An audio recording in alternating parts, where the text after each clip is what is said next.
Assalamualaikum warahmatullahi wabarakatuh. Nah, lagi viral di sosial media di mana yaitu ngabalin ya, mencari majikan baru. Nah, netizen menulis caption lincahnya ngadalin mulai meninggalkan Mulyono.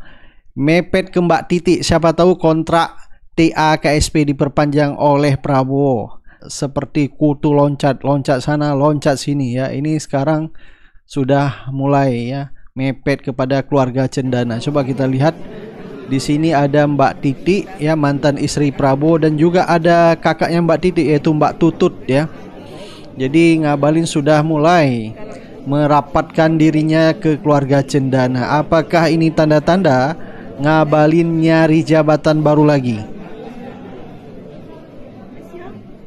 Coba nanti kita lihat ngabalin, apakah ngabalin akan masuk di staf kepresidenan Prabowo lagi ya. Kalau benar ya benar-benar dia seperti kutu loncat sana, loncat sini.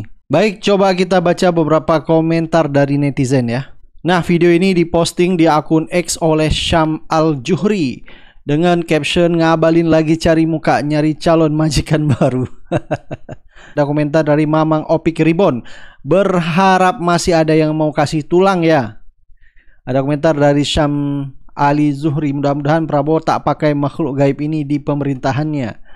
Ada komentar dari bukan saya lagi, lah itu si ngabalin ngapain nyari tulang di situ? Dia harus ikut dihukum bareng si Mulyono, ijazah palsu jangan sampai lolos. Ada komentar dari Macan Andalas, saya yakin ya Mbak Titi Soeharto paham dengan karakter seperti si ngabalin yang suka cepat melompat nempel pada majikan baru, manakala majikan lama akan habis masa kekuasaan. Ada komentar de Theo Manalu, lagi sibuk cari jilatan baru. Ini benar-benar cukup memalukan ya, netizen sampai mengatakan ngabalin ini ya penjilat lah, cari tulang baru lah. Jadi kalau sampai nanti ngabalin mendapat posisi di pemerintah Prabowo, ini benar-benar ya seperti yang dikatakan oleh netizen ya, mencari tulang baru, mencari jilatan baru, mencari majikan baru. Ada komentar dari pecinta kebenaran, awas di sekitar Mbak Titi Soeharto dan Mbak Tutut ada yang paling berbahaya, manusia penjilat dan bermuka dua, ngabalin pembawa sial. Ada komentar dari Sodik yang bersorban kayak kenal kayak wali dari entah berantah. Baik ya, coba kita dengar ya komentar Pak Mahfud MD tentang ngabalin ya seperti apa. Masa orang-orang baik seperti saya dalam istana juga kalian maki-maki sama saya? Berapa banyak kawan-kawan itu yang datang ke KSP, ngapain? Bertemu sama saya. Ngabalin tuh kan mengatasnamakan istana, katanya mewakili istana, meskipun selama 5 tahun saya di istana, saya tidak pernah Pak Ngabalin ini bertemu presiden. Datang ke istana aja enggak, sepengetahuan saya. Sehingga saya Pak Ngabalin tuh kok sering atasnamakan istana apa presiden, kapan yang ngomongnya? Kadang-kala dia sudah menjelaskan hasil sidang kabinet, padahal dia enggak pernah tuh ada di istana. Pak, saya boleh kalau Bapak berkesempatan ketemu sama Pak Jokowi, Bapak boleh tanya sama dia. Saya yang paling sering ke istana. Kalau ada hal-hal penting kan mesti menteri tahu. Pak Ngabalin selalu mengatasnamakan presiden. Gitu. Ya enggak tahu ya kalau ada rapat malam atau apa, saya enggak tahu. Oleh sebab itu enggak membantah. Tapi sampai sekarang saya heran, kenapa tuh Pak Ngabalin selalu diundang? Oleh media juga yang salah sih disebut ini orang istana, ini orang istana. Nggak ada, dia nggak pernah ada di istana. Jangan selalu kita lihat perkara itu dengan negative thinking. Bersuuzan, sakit Bapak, panas, demam, stroke lama-lama kamu orang. Dan susahnya itu kalau orang bersama-sama dengan Jokowi, karena Anda pasti dicaci maki dan dihujat. Saya dicaci maki dan dihujat, tapi saya juga ada sedikit dapat jabatan. Jadi saya tidak keberatan.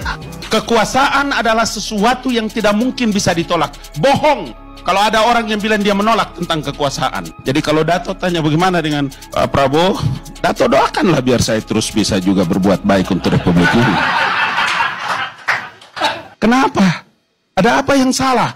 Ketika Pak Jokowi mau ketemu Pak Prabowo yang pertama, kan ada Ngabalin tuh ikut di belakangnya, diusir, iya kan, ditutup pintunya, nggak boleh gitu.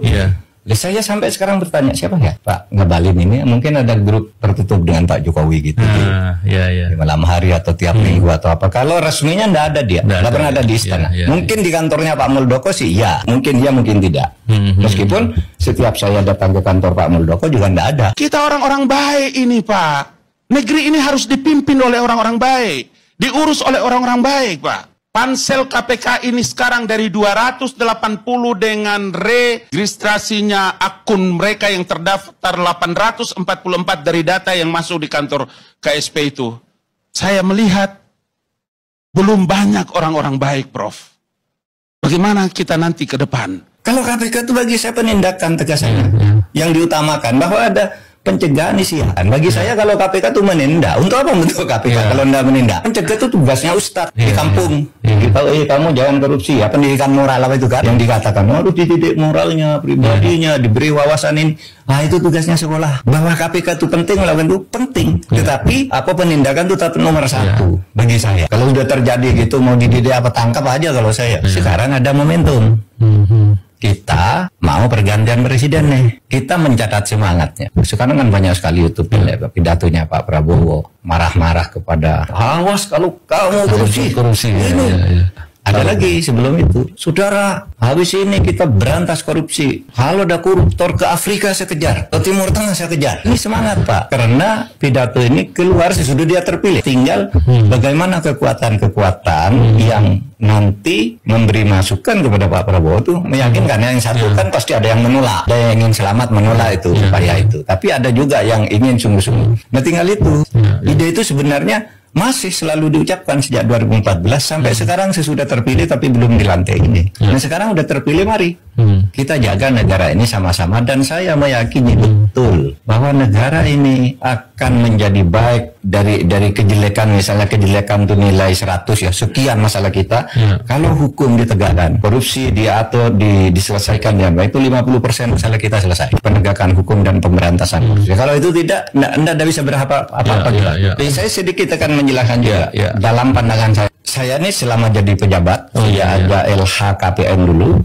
Saya selalu melapor kalau dapat sesuatu yang menurut saya gratifikasi. Saya paling tidak udah 7 kali, dan nanti saya tanya KPK mana tuh laporan saya, dijadikan contoh dong bahwa ini saya sudah melapor pernah parsel-parsel yang terlalu berlebihan dalam bentuk uang tunai, emas. Sudah pernah saya dapat hadiah uang dari Republika, terpilih sebagai tokoh pembaru Republika, kasih plakat gitu, lalu uang sekian puluh juta. Saya laporkan ke KPK, tapi dikembalikan yang uang itu. Saya dapat tiket nonton sepak bola ke Malaysia, saya lapor ke KPK, itu nggak apa-apa gitu. Artinya saya sudah 7 kali minimal lapor gitu. Tapi ada hal-hal yang menurut saya hubungan keperdataan tidak harus saya lakukan. Misalnya saya dapat tiket Garuda kepala karena apa? Karena saya anggota GFF. Kan dapat poin setiap sekali ini. Kalau sudah 1000 nih, ini satu tiket, ini satu tiket. Masa ini harus dilaporkan? Kan itu perjanjian perdata. Saya diundang ceramah, saya dijemput. Itu kan perdata. Saya berceramah, dia ngasih transport. Kan perdata, bukan gratifikasi. Ini kan orang nggak tahu membedakan antara hak keperdataan dan gratifikasi yang diberikan karena orang punya jabatan. Nah, saya katakan ini mudah-mudahan nanti ada. Oh, kalau gitu Pak Mahfud, supaya laporan, jangan laporan. Jadi Ngabalin tidak ada malunya ya, akan mencari kekuasaan selanjutnya di pemerintah Prabowo.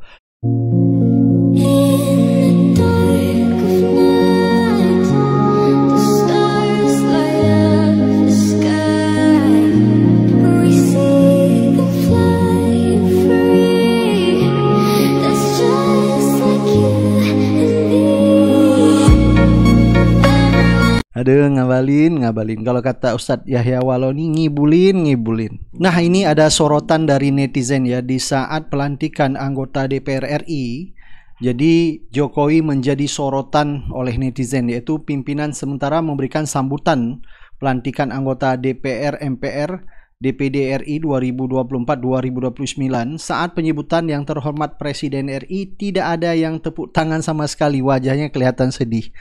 Jadi sepertinya memang Jokowi sudah ditinggalkan, padahal belum tanggal 20 Oktober ya.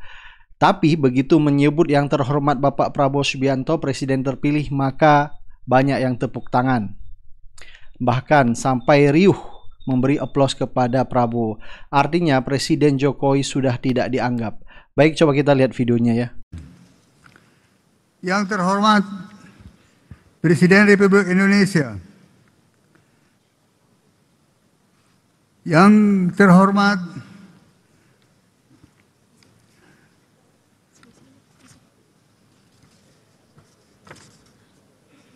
Wakil Presiden ke-6 Bapak Tri Sutresno.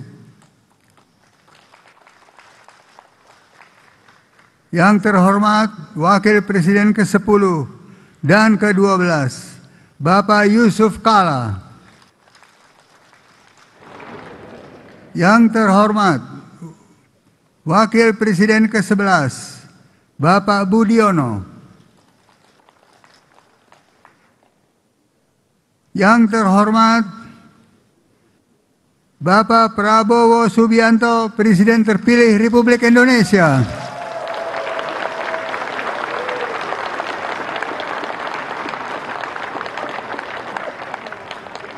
Yang kami hormati.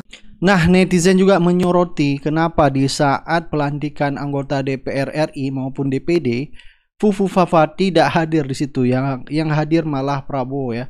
Coba kita lihat Prabowo lagi berbincang bersama yaitu Puan Maharani dan tidak terlihat pun ada Fufu Fafa di situ.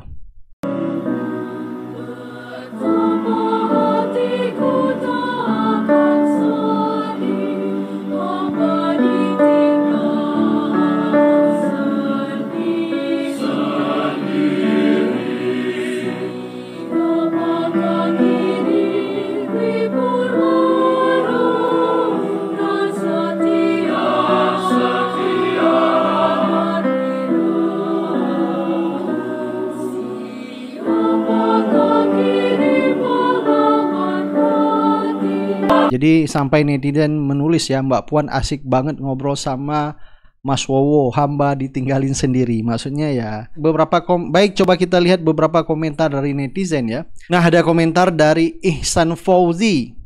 Pesan saya buat presiden yang akan dilantik pada 20 Oktober nanti, jangan pelihara Fufu Fafa Pak. Ibarat pawang ular ditentukan nasibnya oleh ular. Fufu Fafa ular, sekarang jinak tapi bisa menyuburkan bisanya kelak. Ada komentar dari Cak Kum, sependapat dan pendapat yang masuk akal. Ada komentar dari Alip. Dari raut wajahnya terlihat kecemasan atas dirinya dan keluarganya. Apakah ini pertanda bahwa hukum akan menantinya? Ada komentar dari Cak Kum, masih menjabat aja seperti ini. Sudah nggak menjabat bakal lebih banyak yang menuntut keadilan. Ada komentar dari Iwan Wahyudi, Fufu Fafa tidak hadir. Ya, memang di situ kelihatan ya Fufu Fafa tidak hadir. Ada komentar dari Cing Wahyana, juragan yang lama tumbang tinggalkan maka akan memuja juragan baru. Biasa begitu, itulah manusia. Jadi memang sepertinya kalau kita lihat ya, Mulyono atau Jokowi ini khawatir karena sudah banyak dari beberapa ormas ya yang mendeklarasikan, salah satunya yaitu dari ormas anti kebohongan yang diwakilkan oleh kuasa hukum Habib Rizik, yaitu menuntut Jokowi untuk diadili dan dipenjarakan. Dan bukan hanya itu saja ya, dari ormas dan aktivis tokoh nasional juga nanti akan mengadili Jokowi. Apalagi Amin Rais ya buka suara, setelah lengser Jokowi maka Jokowi wajib diadili.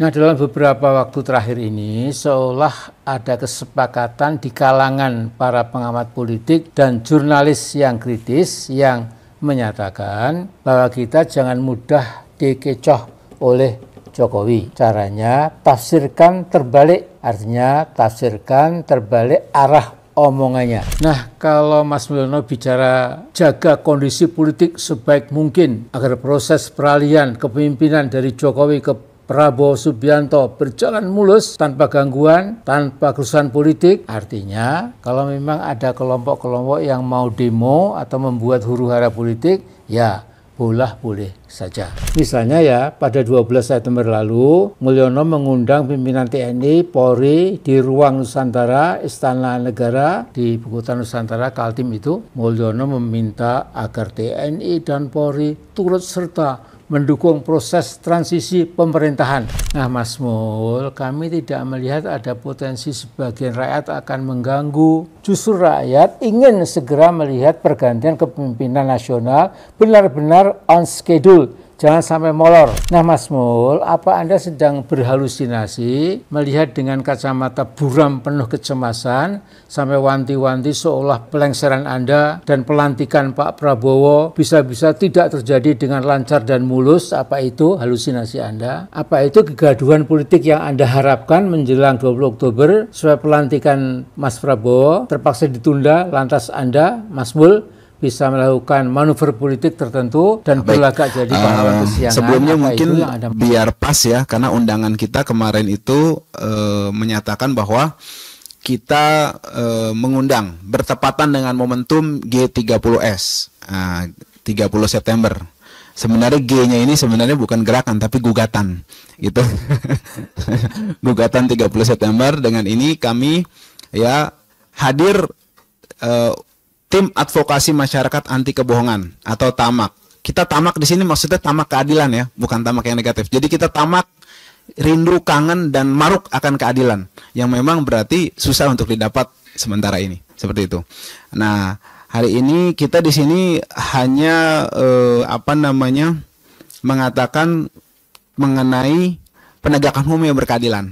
Nah, tapi konkretnya saya akan sampaikan press release tentang gugatan 30 September terhadap Presiden Joko Widodo atau G30S Jokowi. Sehubungan dengan telah didaftarkannya gugatan perbuatan melawan hukum berupa rangkaian kebohongan yang dilakukan oleh Jokowi selama periode 2012-2024 melalui Pengadilan Negeri Jakarta Pusat, maka dengan mengambil momen 30 September ini, yaitu Hari Pengkhianatan terhadap Pancasila, maka kami dari Tim Advokasi Masyarakat Anti Kebohongan atau TAMAK yang merupakan kuasa hukum dari Habib Rizik Syihab dan kawan-kawan, dengan ini menyampaikan hal-hal sebagai berikut. 1. Bahwa sejak menjadi Cagup DKI Jakarta tahun 2012, Capres tahun 2014 dan 2019, hingga menjabat sebagai Presiden, Jokowi telah melakukan rangkaian kebohongan dan kata-kata bohong yang memberikan dampak buruk terhadap bangsa Indonesia. Kedua, bahwa rangkaian kebohongan terus dikemas dalam rangka untuk pencitraan, menutupi kelemahan dan kegagalan yang terjadi. Dan lebih berbahayanya, rangkaian kebohongan dan kata-kata bohong dilakukan oleh Jokowi dengan menyalahgunakan mekanisme, sarana, dan juga prasarana dari ketatanegaraan. Ketiga, bahwa rangkaian kebohongan yang dilakukan oleh Jokowi bila dibiarkan tanpa ada konsekuensi hukum, maka akan mencoreng sejarah bangsa Indonesia yang menjunjung tinggi nilai-nilai kejujuran dalam kehidupan berbangsa. Oleh karenanya, kami sebagai warga negara yang tergabung dalam koalisi masyarakat anti kebohongan mengambil sikap tegas dengan mengajukan G30S Jokowi atau gugatan 30 September terhadap Jokowi. 4. Bahwa gugatan tersebut berisi fakta-fakta tentang rangkaian kebohongan Jokowi yang diantaranya 1. Kebohongan soal komitmen untuk menjabat gubernur DKI selama 1 periode penuh atau 5 tahun dan tidak akan menjadi kutu loncat. Kedua, kebohongan mengenai data 6.000 unit pesanan mobil SMK. Ketiga, kebohongan untuk menolak dan tidak akan melakukan pinjaman luar negeri atau asing. Keempat, kebohongan akan melakukan swasembada pangan. Kelima, kebohongan tidak akan menggunakan APBN untuk pembiayaan sejumlah infrastruktur seperti kereta cepat Indonesia-Cina atau KCIC. Yang keenam, kebohongan mengenai data uang 11.000 triliun yang ada di kantong Jokowi dan rangkaian kebohongan Jokowi lainnya. Kelima, bahwa telah nyata semua pernyataan Jokowi tersebut hanyalah merupakan kebohongan, sehingga dalam petitum gugatan yang kami mintakan diantaranya, 1. Menghukum Jokowi untuk membayar ganti rugi material sebesar nilai utang luar negeri Indonesia periode tahun 2014 sampai dengan 2024 atau selama Jokowi menjabat sebagai presiden untuk disetorkan kepada kas negara. Kedua, memerintahkan kepada negara untuk menahan pembiayaan atau tidak memberikan rumah sebagai mantan presiden kepada Jokowi. Ketiga, memerintahkan kepada negara untuk menahan atau tidak memberikan seluruh uang pensiun Jokowi. Keenam, walaupun gugatan yang kami ajukan tidak sebanding dengan kerusakan dan kerugian negara akibat rangkaian kebohongan Jokowi, akan tetapi langkah konkret kami ini kami lakukan untuk mengingatkan kepada para penguasa yang akan datang dan seluruh pemangku kebijakan yang berlaku di Republik ini untuk supaya jujur dalam mengemban amanat rakyat, dalam mengemban amanat rakyat seluruh Indonesia yang dibebankan kepada mereka. Demikian press release ini kami sampaikan semata-mata guna terciptanya keadilan dan membersihkan sejarah bangsa Indonesia yang menjunjung tinggi nilai-nilai kejujuran dalam kehidupan berbangsa dan bernegara. Jakarta, 30 September 2024, atas nama para penggugat: 1. Habib Rizik Syihab, 2. Maijen TNI Purnawirawan Sunarko MD, 3. Eko Santoyo SHMH, 4. Saudara Edi Mulyadi, 5. Dr. Andes Haji Muhammad Mursalim R, 6. Bapak Marwan Batubara, 7. Munarman Sarjana Hukum. Demikian tim advokasi masyarakat anti kebohongan atau TAMAK diwakili oleh saya Aziz Yanuar, Ahmad Ardiansah, Wisnu Rakadita, Hujatul Baihaqi, Dwi Heriadi, Reynaldi Saputra, Muhammad Haraidi Nasution, Heri Arianto, Anwar Kumar, Dede Agung Wardana, Sumandi Atmaja, dan Diving Safni Esa. Demikian rilis yang saya sampaikan. Kami akan distribusikan kemudian rilis ini untuk kemudian bisa disebarluaskan dan disampaikan kepada masyarakat. Untuk kemudian kami serahkan kepada beberapa pihak dalam hal ini untuk memberikan sepatah dua kata. Dari Pak Marwan, dipersilakan waktu dan tempat. Oh, Pak Narko. Baik, terima kasih. Saya revisi Pak Sunarko dulu. Terima kasih. Silakan, Pak. Terima kasih.